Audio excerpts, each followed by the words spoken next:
All right. Where do we go? Where do we go? Okay, Bill. Really want to thank you for the podcast. It has helped me tremendously in getting through one of the hardest times of my life. Well, thank you very much.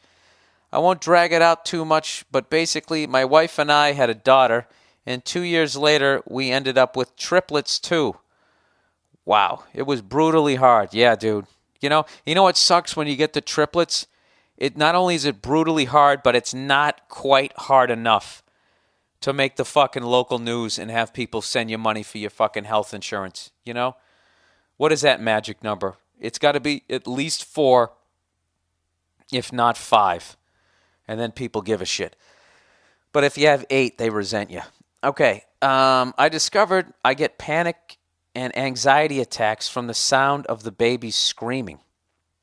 And the worries of four little kids gives me 3-day-long anxiety attacks over the smallest things.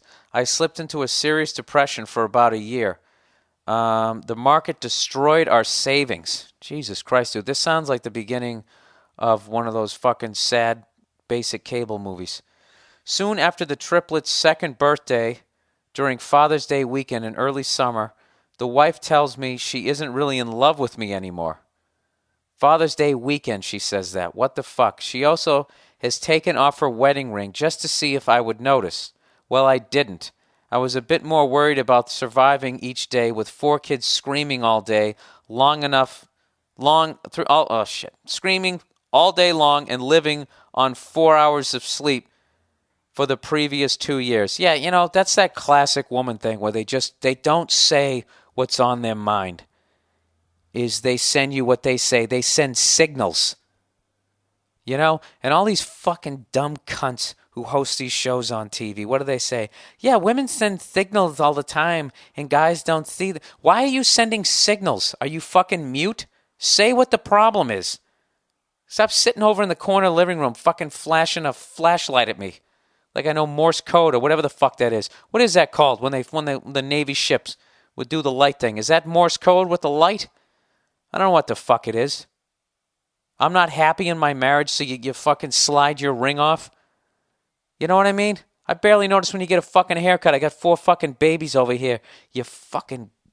Ugh. Thank God I'm not married. Thank God. Thank God. Okay, let's plow ahead here. All right. So I take the warning seriously, and I get my ass in gear. Okay, now in defense of her, if you were like really, going through a depression and shutting down, I don't know if you weren't helping with the kids, that would also put some tension on it. See, look at me, trying to be a little fair and balanced, just like Fox News.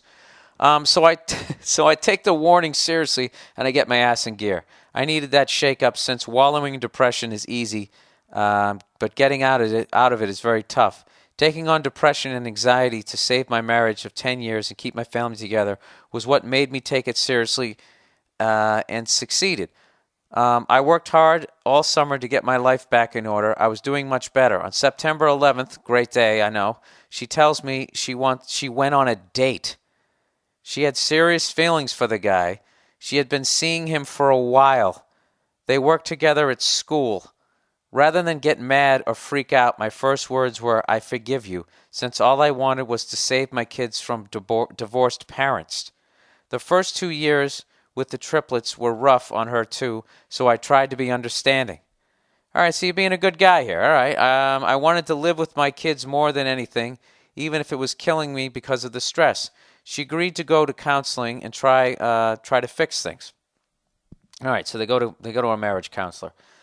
But he says, all for naught. She never wanted to fix things. She was still seeing the guy the whole time we were fixing things, in air quotes. And she just wanted to be able to say she did what she could before divorcing me. It was all just to ease her conscience 2 weeks after our 11th anniversary in February. I get it. It's over. Since she's never coming back to me, we talked about it. And she admitted she was going to request a trial separation in the spring anyway. On September 11th, yes, again, 1 year to the day, the divorce was final. I'll be drinking heavily that day, the rest of my life, you can be sure. Now I get calls from the kids bawling their eyes out. Sorry, everybody, I know this is bumming you out. bawling their eyes out because they miss me and want to live with me, and why won't I move back? Jesus Christ, what a phone call. All right, the triplets are about to turn 4, and the older child is about to turn 6. I would love to tell them, I can't move back because your mom is a lying, cheating, skank whore.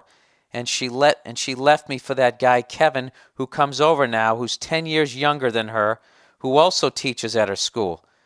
But she is a good mom to them, and I don't want them to hate her mother. I'll do the hating.